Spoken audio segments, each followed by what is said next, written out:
handa na po ba tayo umawit ng papuri at pagsamba sa ating Panginoon? Sang amen naman dyan! Amen! Ayan, sige po, tayo po umawit ng papuri at pagsamba sa ating Panginoon. Awitin po natin yung tagumpay.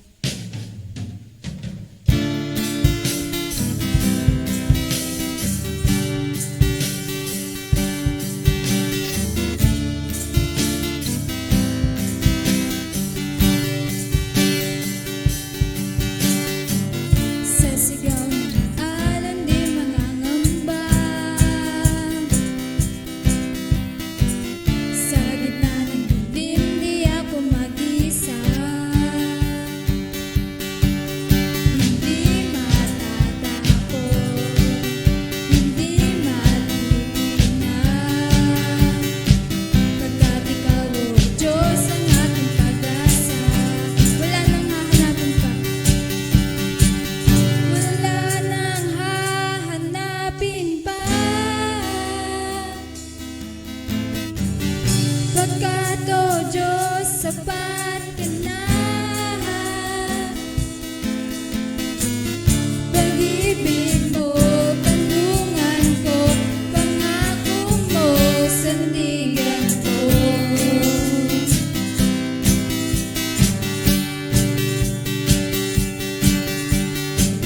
Sa sigaw ng alon di mangangamba,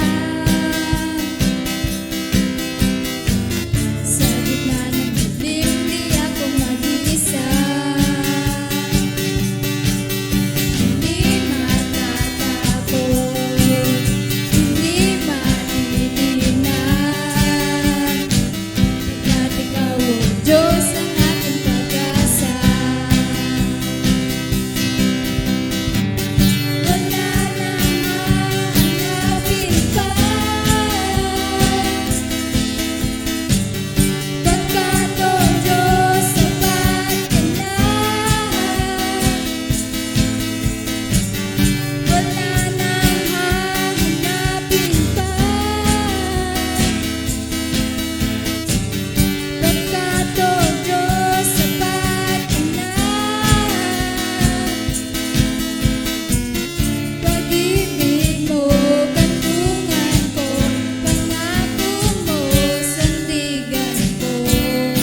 sige po, patuloy po natin papurihan ang ating Panginoon. Uwitin po natin yung Diyos na sumasagot ng panalangin.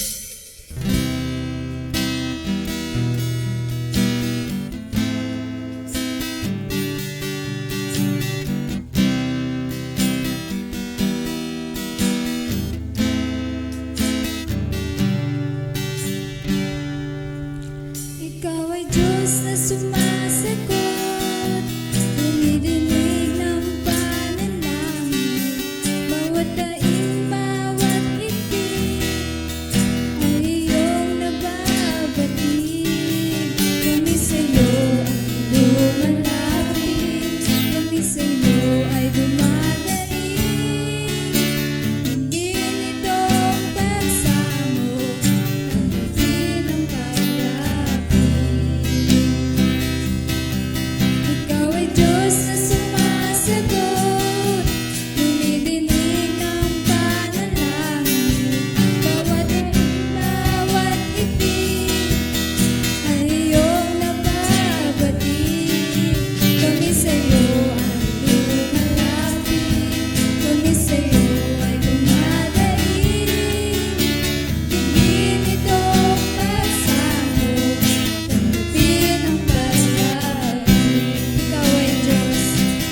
sa'yo ay lumalapit, kami sa'yo ay nananaig.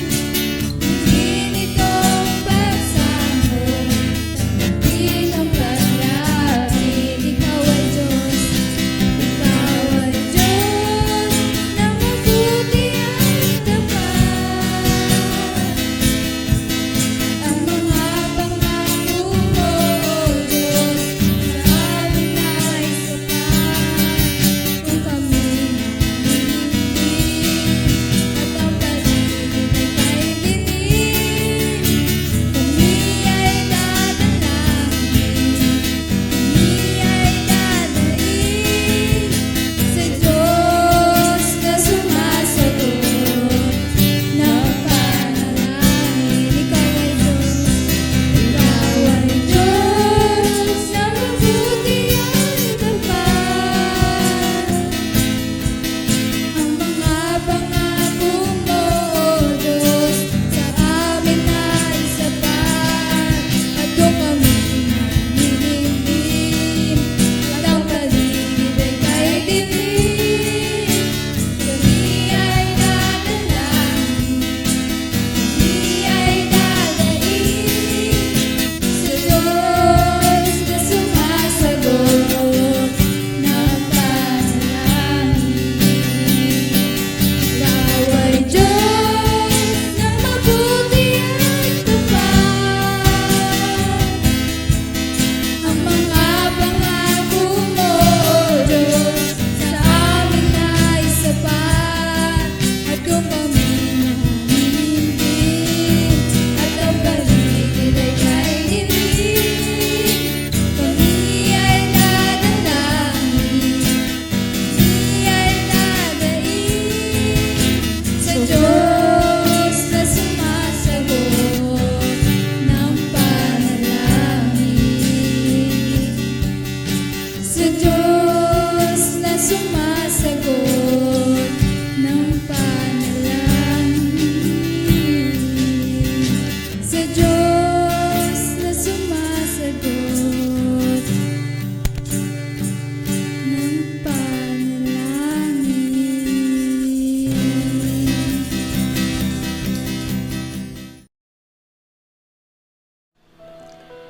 Tayo po ay manalangin at ilagay natin ang presensya sa ating Panginoon. Hallelujah, hallelujah, O God, pinupuri ka namin at pinasasalamatan ngayong araw na ito, Panginoon. Maraming salamat po sa buhay at kalakasan na ipinagkaloob niyo sa amin ngayong araw na ito, Panginoon. Sa katalinuhan, kalusugan at kalakasan po ng aming katawan. Panginoon, patawarin niyo po kami sa aming mga kasalanan. Sinasadya man po ito, hindi. Lihiman po ito o hayag, Panginoon. Panginoon, nawa po ay i-bless niyo po ang bawat isa sa amin ngayong araw na ito. Sa lahat po na makakarinig na inyong mensahe, Panginoon. Panginoon, idinadalangin ko rin po na i-bless niyo ang maghahatid po sa amin ng magandang balita po mula sa inyo, Panginoon. Bigyan niyo po siya ng kalakasan at katalinuhan upang mas paliwanag niya po sa amin kung ano ang nais niyong sabihin at iparating sa amin, Panginoon. Panginoon, idinedeklara ko rin po ang katagumpayan ng aming gawain ngayong araw na ito at para po ito sa ikapupuri ng inyong pangalan, Panginoon. Panginoon, ito lamang po ang sinasamo at tinadalangin namin sa mataas ninyong pangalan at sa inyong buktong na anak na si Jesus. Amen. Magandang gabi po sa bawat isa. Nawa po ay handa na tayo na makinig ng salita ng Diyos sa mga oras na ito. Noong nakaraang buwan po, ang tema po natin ay patungkol sa katagumpayan o victorious living. At para naman po sa buwan na ito, ang ating tema ay patungkol sa faithfulness. Sa ating pong pagsisimula, atin pong basahin ang sinasabi ng aklat ng Galatia. Yan, so babasahin po natin sa Galatians 5:22-23. Ang sabi po dito, "But the fruit of the Spirit is love, joy, peace, forbearance, kindness, goodness, faithfulness, gentleness, and self-control. And against such things, there is no law." So itong mga katangian pong ito ay magmamanifest po sa ating buhay o matututunan po natin sa tulong po ng banal na Espiritu. Ano po?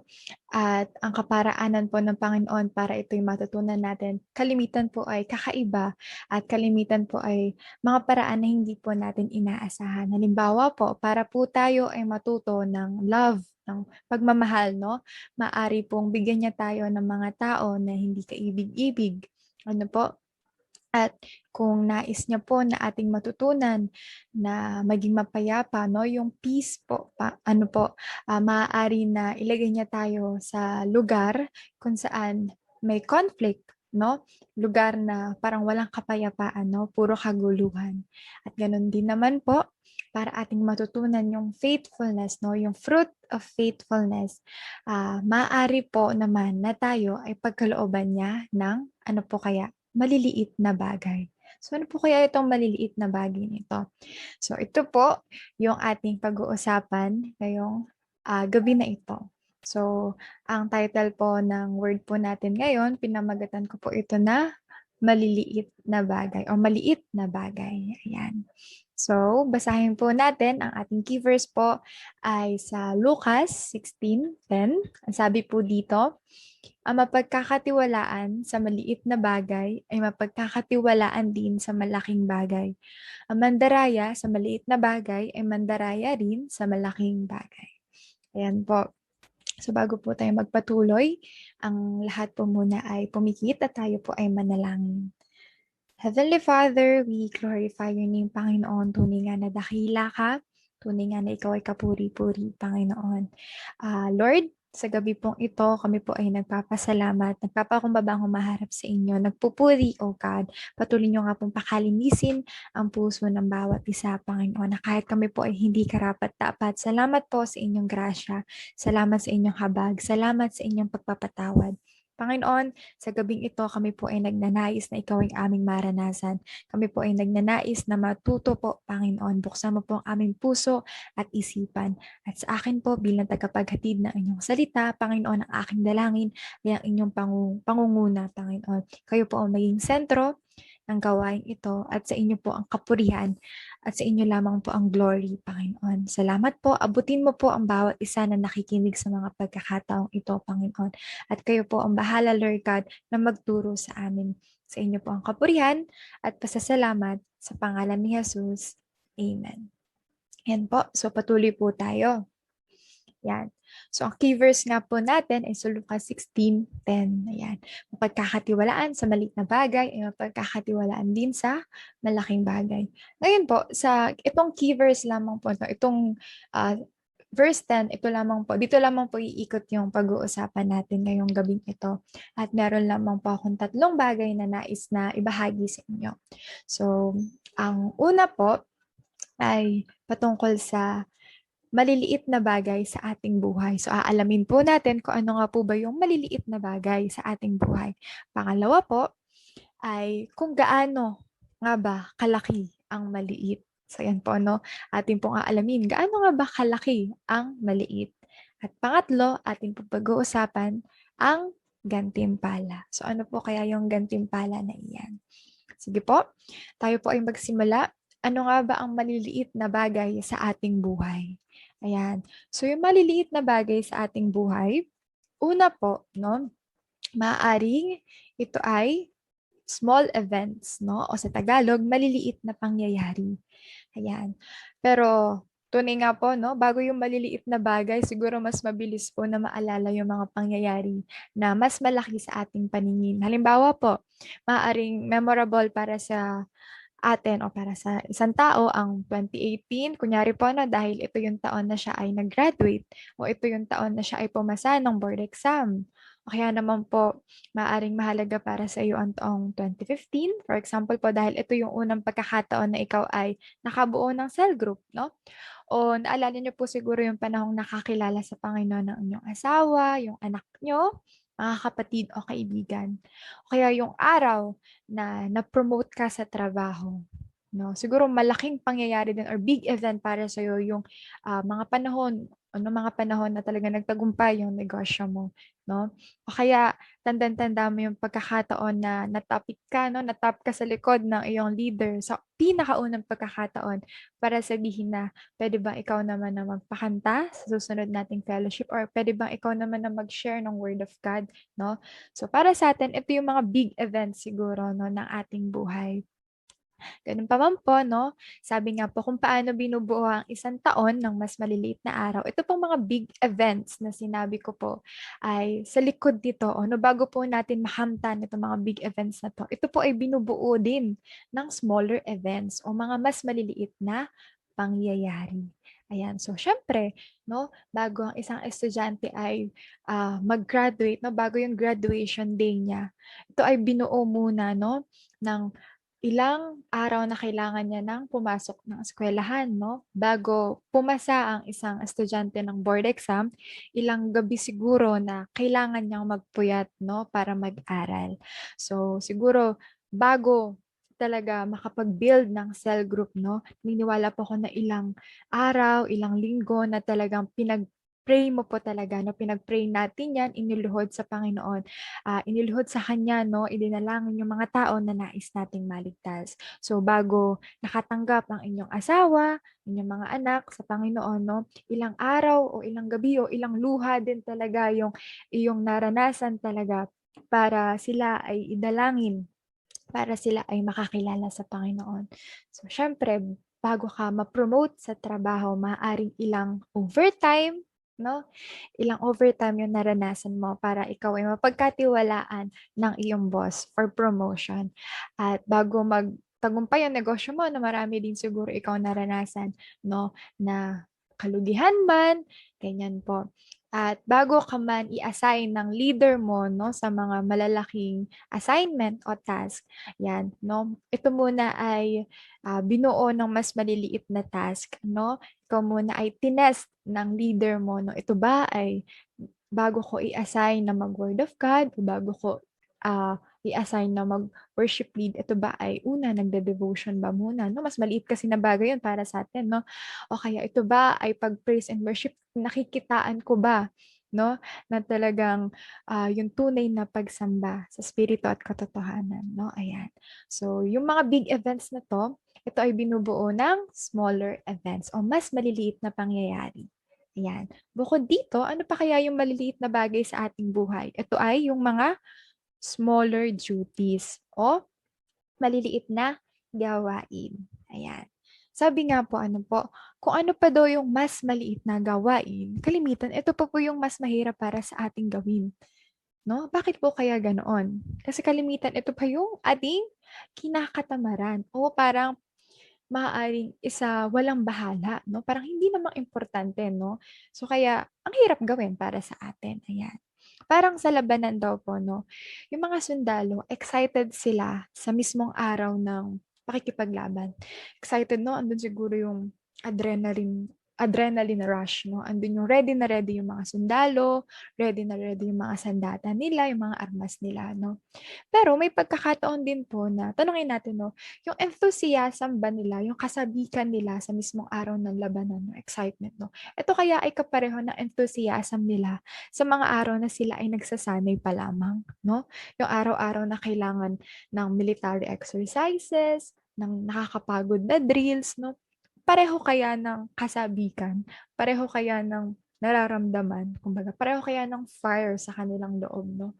Parang sa ating buhay din po, no?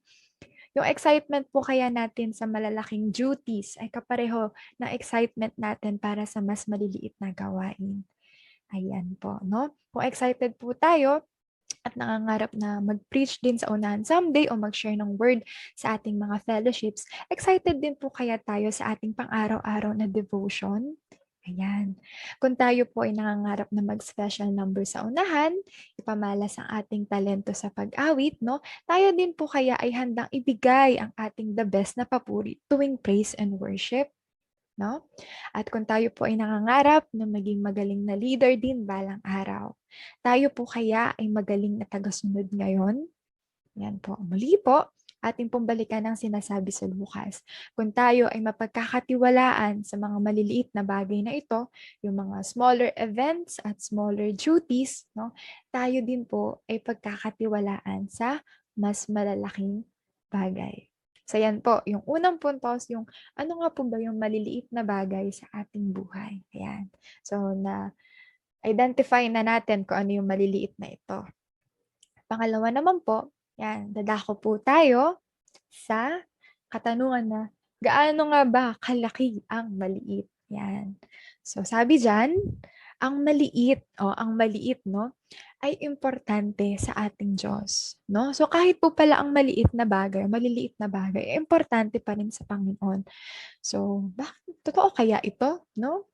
Sabi nga po sa aklat ng Mateo, mababasa po natin to, kahit daw ang mga maya ay hindi mahuhulog sa lupa kung hindi ito pahihintulutan ng Ama, no? So maliit na bagay ang mga maya, no? Kung ikukumpara sa atin na tao, no, sila ay bukod sa literal na maliit, no, maliliit na bagay ang mga maya, pero sila ay nakakuha pa din ng atensyon ng Panginoon, no? Sabi hindi daw pahihintulutan na mahulog hangga't hindi niloloob ng ating Ama. So ibig sabihin, God cares even for the sparrows nga, yan, sa mga maya. Idagdag pa natin ang sinabi sa kasunod na verse, no? Kahit ang buhok daw sa ating ulo ay bilang niya, no? Isipin niyo yun, no? Yung buhok natin, no? Maliit na bagay. Pero God cares enough nga, no? To know, no? Kung ilan ba ang buhok mo, no? Bilang niya yan kahit na araw-araw kang may hair fall, no? Yan, so, o nga po, no, masakit nga sa ulo na pag-aralan nga po sa school, no, yung sa anatomy, yung katawan ng tao, masakit maraming sa uluhin, no, pero na-realize ko po habang nag-aaral, no, na-realize ko yung kapangyarihan at karunungan po talaga ng Panginoon, no, kung gaano po siya mag-pay attention kahit sa maliliit na detalye ng parte ng ating katawan, no, kahit sa maliit na parte katulad ng mata, kung pag-aaralan, sobrang ganda po ng pagkakagawa ng Panginoon. Yan. So, may isang kwento nga po, may isang hari daw po sa Persia na gustong kumain ng isang klase ng putahe. At kaso nagkataon po na yung mga tagaluto niya, naubusan po ng sangkap, no, ng certain seasoning, no, naubusan sila.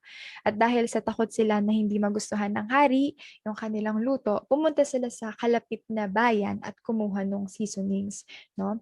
May kamahalan, kaya ginamit nila yung pangalan ng hari para sila ay makalibre. Ano po? Pero ito ay nalaman ng hari at agad niyang pinatawag ang kanyang mga tagaluto. At nung pinatawag niya yung kanyang mga tagaluto, ito'y inutusan na bayaran kung ano yung nakuha nila. Yan. Ito po yung sinabi ng hari. Maliit na bagay lamang kung tutuusin, no? Maliit na bagay na lamang daw po yung nangyari, no? Pero malaking bagay para sa akin.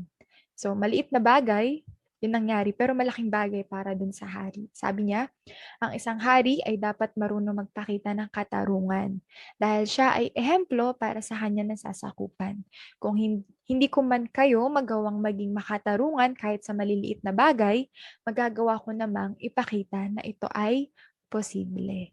Ayan. So katulad po, no, sa ginawa ng ating Panginoon, kung ating titingnan yung creation talaga, no, kung gaano yung attention niya, no, kahit sa maliliit na detalye. So makikita natin na kahit ang maliliit na bagay ay importante sa Panginoon. Ayan po. Tingnan din po natin, no, ang ipinakita ng ating Panginoong Hesukristo. Dahil si Jesus po ang ating ehemplo, no, ating pambalikan ang kanyang buhay sa bagong tipan. No, kung tutuusin po, pwede naman po na araw-araw na lang siyang magbigay ng sermon sa bundok, no? Araw-araw marami siyang saksi, maraming audience na nakikinig sa kanya. Pero balikan natin yung storya na kahit iisa lamang, no, yung storya ng babaeng Samaritana, kahit iisa lamang yung kausap niya, nagawa niyang makapagturo. Ayan po. At sa gitna ng kaguluhan ng mga tao, nagawa pa din niyang mapansin yung kamay ng babae na humipo sa laylayan ng kanyang damit, no? Kita niyo po yun, no? Napaka-liit na detalye, pero ano po, napansin ng Panginoon, no? At nakita natin yung humility po talaga, no, sa buhay po ng ating Panginoong Jesus. Kaya lagi po nating tatandaan na ang Panginoon ay nalulugod hindi lamang sa kadakilaan ng ating gawa, kundi pati na din sa kalakihan ng ating pananampalataya, malaki man o maliit ang ating ginagawa? Ayan po. So, yun po, no? Gaano kalaki ang maliit? Ang answer po ay, ayun, no? Maliit man ay importante pa din sa ating Diyos. Yan. So, nadako na po tayo sa last part po, no? Point number 3 ay ang gantimpala. So, ano po kaya ang gantimpala na tinutukoy natin dito? So, ang unang gantimpala ay, sabi po dito, daan patungo sa mas matagumpay na paglilingkod. Ayan po. Ang bawat maliit na bagay na ating ginagawa ng may katapatan ay naghahanda sa atin sa mas malawak na daan kung saan tayo ay malaya at matagumpay na makakagawa ng mas malalaking bagay. Ayan po, no? So sabi nga, before ka makaabot doon sa tuktok sa summit talaga, no? Kailangan mo munang pagdaanan, no? Yung iba't ibang trails, magsisimula ka sa ibaba, no? Bago makamit yung tuktok na yon, no? So ito pong mga maliliit na bagay, no? Maaaring sa tingin mo parang hindi naman nabibigyan ng appreciation, no? Parang maliit na bagay naman, ito ay walang halaga. Pero kung ating pong pagsasama-samahin, ating pong pagkukumpul-kumpulin, no, ito pala ay naghahanda sa atin, no, para pagdating ng mas malalaking responsibilidad, mas malalaking pagkakataon, tayo ay handa talaga kasi tayo ay nahubog na, no? Hasang-hasa na talaga tayo. Ayan po. So, unang gantimpala ay daan patungo sa mas matagumpay na paglilingkod. Ayan. So, wag po natin kasawaan yung araw-araw na pagdi-devotion. No? Parang sa tingin po natin, maliit na bagay naman. Pero kung ating pong babalikan, no? Sa mga nag-iipon po ng devotion notebooks dyan, no? Makita mo, no? In 365 days na napuno mo yung notebook mo talaga, nakita mo na malaking bagay pala talaga. No? Yung journey natin, na spiritual journey natin, no? Kada pahina po, no, na pinagsama-sama. Ayan. So, isa lamang po yun na example, no? At pangalawa po, na gantimpala. Sabi po dito, kayamanan na nagtatagal. Ayan. So, alam po natin, no, na hindi natin madadala sa langit yung mga medalya, trophies, yung mga gandang bahay, malalawak na lupa, iba pang material na bagay na ating pinaghirapan dito sa lupa, no? Pero, ang pag-ibig, kagalakan, kapayapaan, pagtitiis, kagandahang loob, kabutihan, pananampalataya, kaamuan, at pagpipigil sa sarili. Itong mga katangiang ito na ating natutunan sa tulong ng Banal na Espiritu. Ito ang ating kayamanan na tunay na nagtatagal. Ayan. So yung pagiging faithful po natin sa maliliit na bagay, no? Kung tayo po ay mananatiling tapat na gumagawa at kumikilos kahit sa maliliit na bagay. Ito pong mga katangiang ito, mapapansin po natin na ito ay ating nakakamtan din. At hindi man po natin madala sa langit yung fruit of our labor siguro na mga material, no? Pero itong mga katangiang ito po yung matuturing natin na kayamanan na tunay na nagtatagal. Ayan po. At pangwakas po, ang last ay pagtitiwala. Sabi po dito, ang ating katapatan ay hinuhubog ng Panginoon hindi lamang sa pamamagitan ng malalaking pangyayari o responsibilidad o gawain, kundi sa pamamagitan din ng maliliit na bagay. Ayan. So, balikan natin yung main text natin sa Lucas. Kung tayo ay napagkatiwalaan ng Diyos sa maliit na bagay, tayo ay pagkakatiwalaan din niya sa mas malaking bagay. Po. Bilang pagtatapos sa conclusion, kasi ko pong dito tayo magtapos sa sinabi na ito ni Hubbard. Nararapat nga lang po na tayo ay magnais at mangarap ng malalaking bagay sa kuluwalhati ng ating Panginoon. Ano po? Pero sige po, ating pong basahin. Sabi po dyan, but the point still holds because none of us will do anything exceptional unless we have first learned through 10,000 steps of faithfulness to be exceptional in the ordinary. So, okay po, talagang ini-encourage tayo na magnais, mangarap, mag-desire, think big na, no? Think big, think God. Mag-desire ng malalaking bagay para sa kaluluwalhati ng ating Panginoon, no? Yung fire, yung eagerness mo na gusto kong gawin to para sa Lord, no? Ito ay para sa Lord itong malalaking goals, no? Big dreams natin para sa Kanya. Tunay din na kung kanyang kalooban, no, kanyang loloobin, maaari niyang tawagin ang kanyang mga lingkod upang magsagawa ng mga bagay na tunay na kamangha-mangha. Ano po? Gayunpaman, kung gaano tayo kasabik na gumawa ng malalaking bagay para sa Panginoon, nawa ay ganoon din ang ating kasabikan sa paggawa kahit sa maliliit na bagay, no? Bago nating gustuhin patunayan ang ating katapatan o ipakita na ako talaga ay tapat sa Panginoon sa malalaking gawain, no? Nawa tayo ay katiwa-tiwala din kahit sa maliliit na gawain. Ayan, no? Yung corners of the world nga, no? Yung corners sa buhay mo, no? Na kahit na walang nanonood, ikaw ay katiwa-tiwala pa din, no? Yung mga efforts na hindi nakikita, feeling mo hindi na-appreciate, no? Feeling mo hindi nakaka-receive ng, uy, salamat. Uy, salamat ginawa mo to. Uy, na-appreciate ko to. Ang galing mo naman dito. Kahit na wala tayong marinig na gano'n, nawa, katiwa-tiwala pa rin tayo na gawin ng mga bagay na ito, no? Ano man yan, no, pag-aalaga man ng anak, paghuhugas man ng pinggan, no? Ano man yan, sa office man, sa school, no? Yung simpleng quiz or exam man, no? Kaya talaga pinahahalagahan ng mga teachers yung no cheating policy, no? Kasi kung sa bagay na yan hindi ka mapagkatiwalaan, what more pa kaya pag ikaw ay professional na? Yan, no? At ganoon din po sa tahanan, no? Parang hindi nagme-make sense kapag ang mga anak ay may pangarap na balang araw, babalikan ko ang aking mga magulang para sila ay bigyan ng malaking bahay, no? Sila ay makaranas sa manakaginhawaan. Parang hindi nagme-make sense kung may pangarap tayong ganito para sa kanila. May pangako tayong ganun sa kanila, pero hindi naman tayo mautusan sa bahay ngayon, no? Parang nagme-make sense po kaya yun? Ayan, no? So kahit sa maliliit na bagay na ito, tayo dapat ay katiwa-tiwala. Ayan.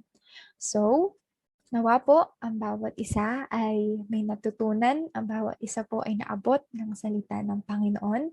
Ito po ay ako din po, no, habang ito po ay pinag-aaralan ko bilang anak, no, bilang kapatid, bilang leader, at the same time bilang tagasunod po ng ating Panginoong Jesucristo. Ako po ay natuto din, no, sa mga napag-usapan po natin ngayon. Yan, so nawa po ang bawat isa ay na-bless at patuloy po tayo makapag-reflect at patuloy tayong humingi ng tulong sa Panginoon na tayo ay patuloy niya hubugin, no, para tayo ay maging katiwa-tiwala.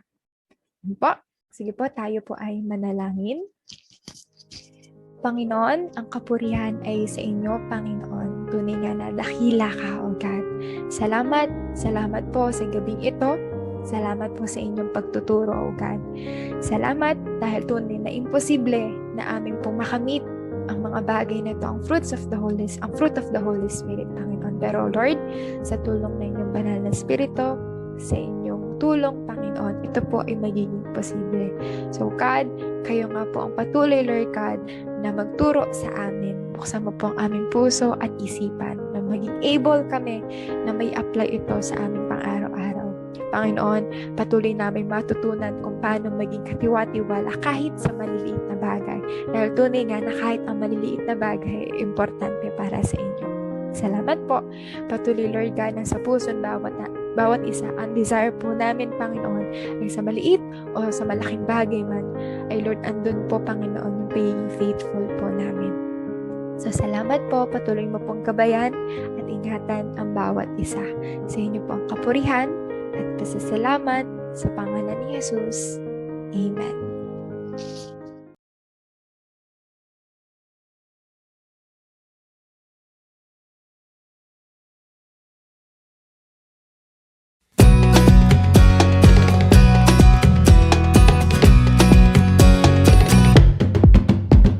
Genesis 1:1, Genesis 1:1, Genesis 1:1, yeah. In the beginning, God created the heavens and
love of Jesus, sweet and marvelous, the love of Jesus, sweet and marvelous, the love of Jesus, sweet and marvelous, oh, oh, wonderful love.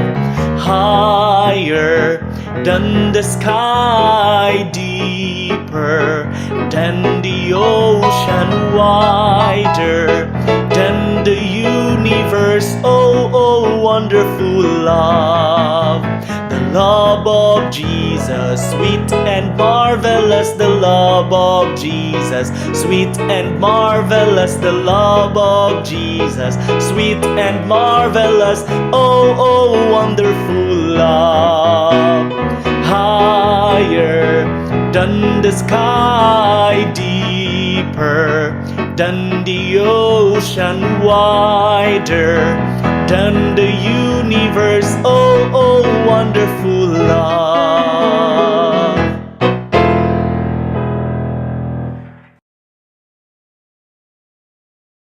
Dadako naman po tayo sa panalangin.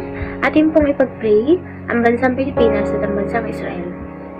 Hallelujah, Lord God. Patuloy nga po namin tinataas ang dakila mo. Pangalan Panginoong Yesus, patuloy ka namin pinupuri, O Lord God, sa mga oras na ito, O Lord God. Lord, sa pagpipray namin ito, O Lord God, ikaw yung sumama, O Lord God, at maging sentro, O Lord God. Ikaw nga po yung gumabay sa amin at magkaloob ng karunungan, O Lord God. Ikaw po, O Lord God, ang maitaas, O Lord God, sa mga oras na ito. At ikaw po yung magkaloob, O Lord God, ng katagumpayan, O Lord God, sa panalangin namin, O Lord God. Lord, nilalapit at dinudulugan nga po, Panginoong Yesus, sa harapan mo, O Lord God, ang bansang Pilipinas, O Lord God.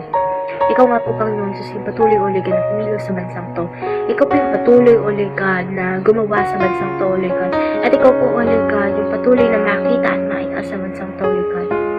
Lord, ikaw nga po, Panginoong Jesus, ang magbigay ng comfort, O Lord God, sa mga tao, Panginoong Jesus, na nahihirapan, O Lord God, mga napapagod, O Lord God, nasasaktan, O Lord God, dahil, O Lord God, sa problema na kinaharap nila sa sandaling ito, O Lord God. Lord, ikaw yung patuloy, O Lord God, na makita, O Lord God, sa buhay nila, Panginoong Jesus. At ikaw, O Lord God, yung magparanas sa kanila, O Lord God, at magpaalala sa kanila, Panginoong Jesus, na may Diyos na buhay, na hindi sila pababayaan, O Lord God, at hindi sila iiwan, Panginoong Jesus. Lord, matuto nga po sila, O Lord God, na lumuhod sa iyo, Panginoon. Matuto sila, O Lord God, na lumapit at dumulog sa iyo, Panginoon. Matuto sila, O Lord God, na humingi ng tulong sa iyo, O Lord God. At matuto po sila, Panginoon, sa manampalataya sa iyo, Ama.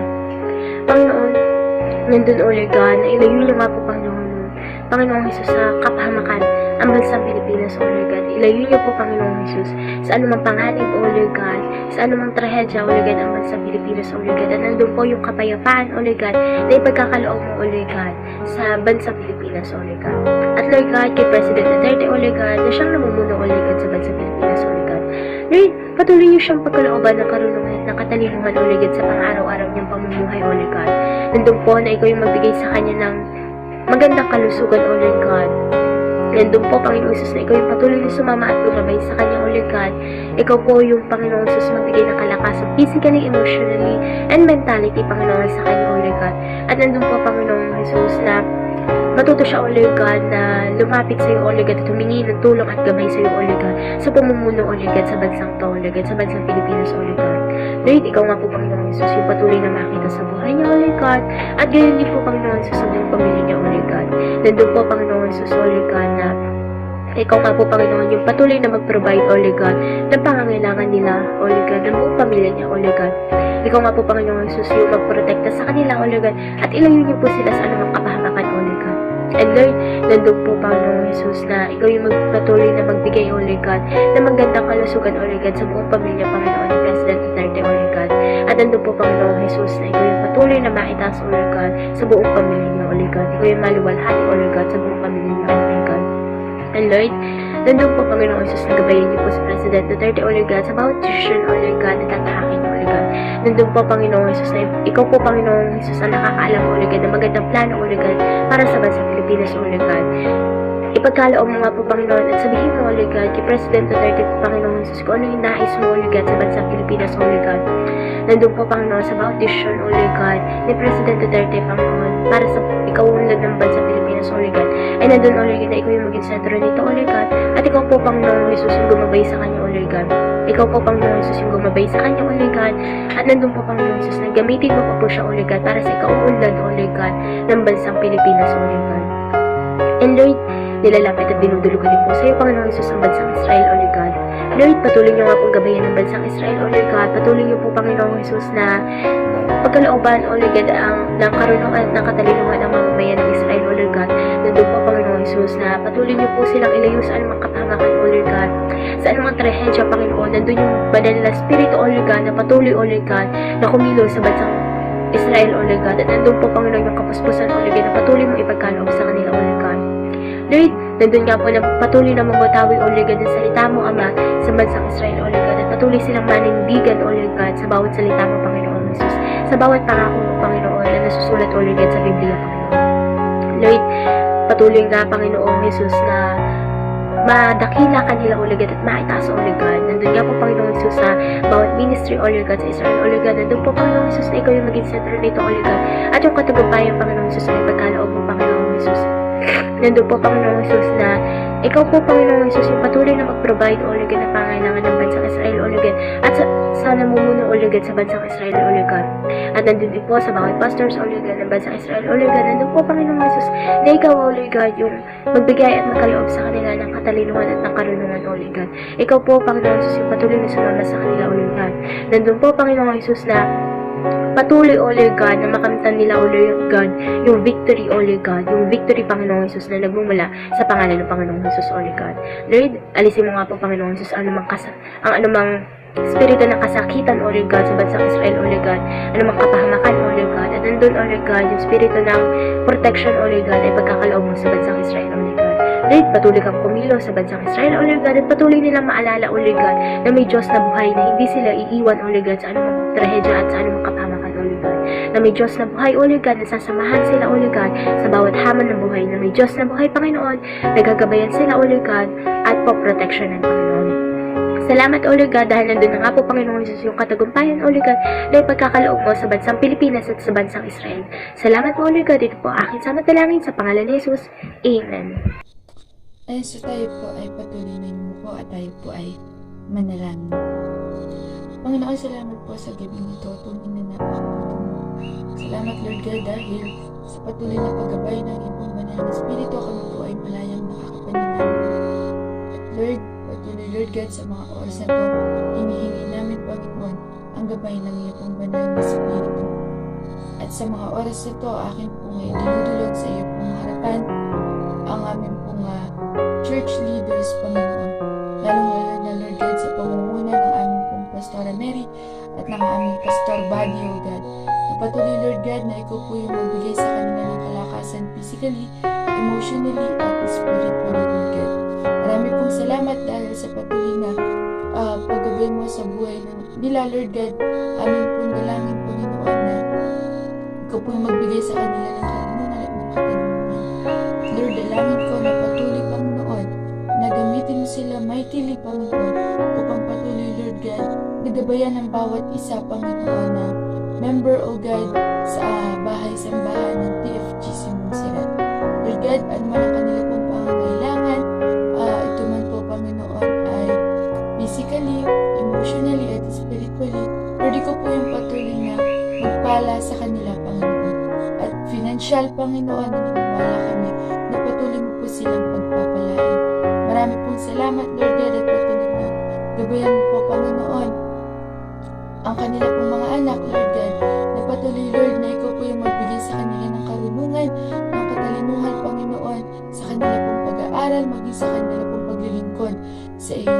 At salamat dahil naniwala po kami, Panginoon, na sa buhay po ni Pastora Mary at ni Pastor Buddy ay patuloy, Panginoon, na sasamahan mo sila sa kanila pong paglilingkod.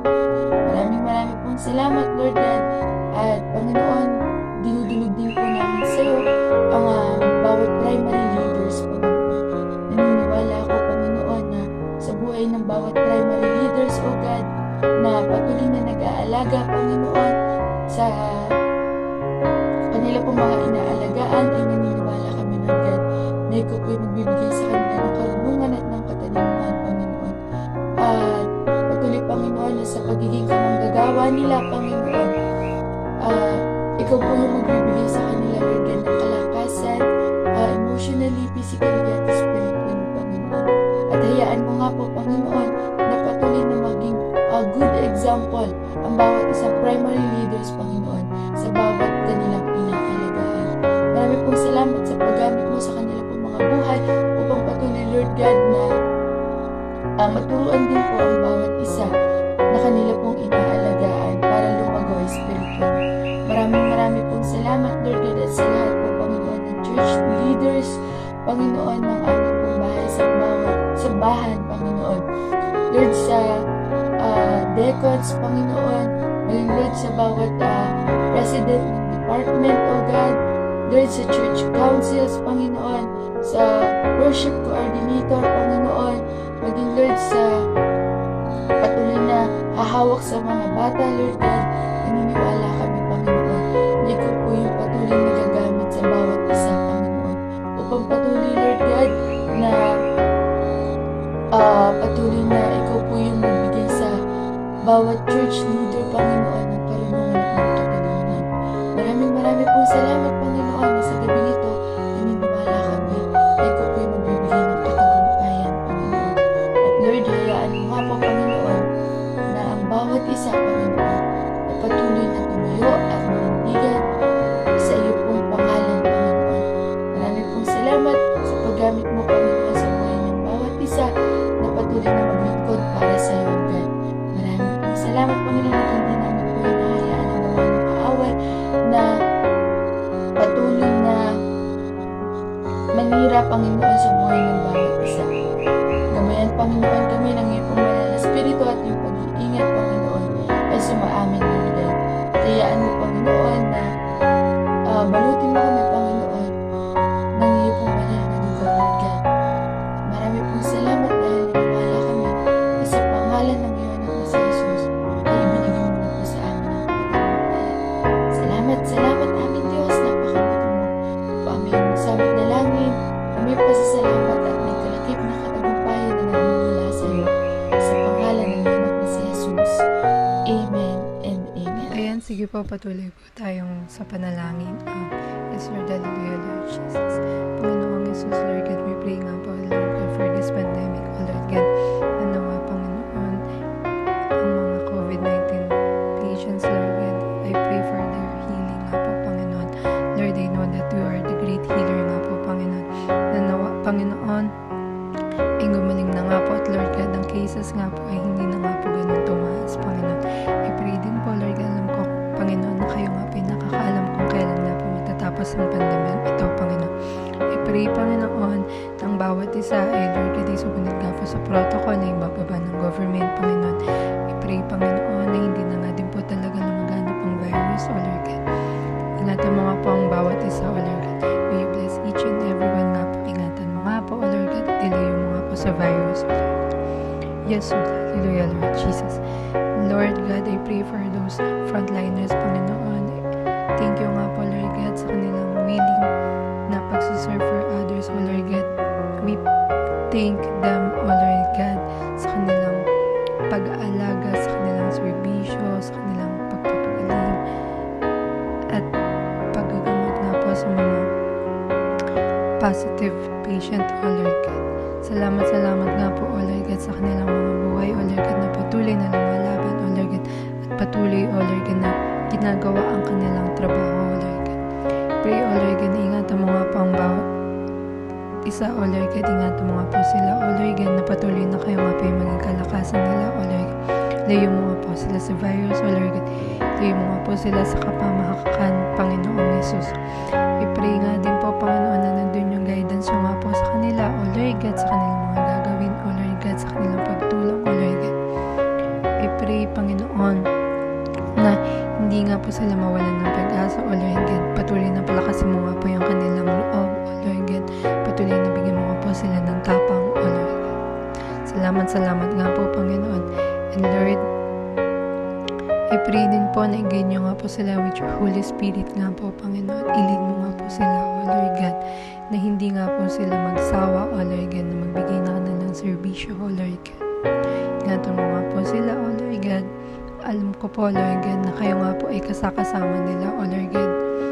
At hindi nyo nga po sila pababayaan, O Lord God. Salamat nga po, O Lord God. Ito na nga lang po ang samantalangin at tinataas nga po namin ang pangalan po ng inyong anak na si Jesus. Amen. Magandang gabi po sa bawat isa. Tayo naman po ay dadako sa pagbibigay. Atin pong kunin ang ating mga kaloob at tayo ay manalangin. Lord, maraming salamat po sa pagkakataon na to na muli po kaming makakapagbigay, Panginoon. Lord, patuloy niyo pong i-bless ang bawat isa sa amin, Panginoon. Lord, salamat po sa mga biyayang patuloy niyo pong ipinagkakaloob sa amin, Panginoon. Ito lamang po ang aming dinadalangin sa pangalan ni Jesus. Amen and amen.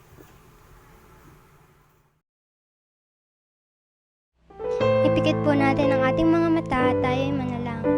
Lord, maraming salamat po sa mga biyaya na tanggap namin ngayong araw. Maraming salamat din po dahil ginabayan niyo kami sa aming prayer meeting at ito ay napagtagumpayan namin. Nawa po ay gabayan niyo kami sa mga iba pa namin gagawin na gawain at bantayan niyo din po kami sa aming pang-araw-araw. Sana po, hindi kami mapahamak dahil kasama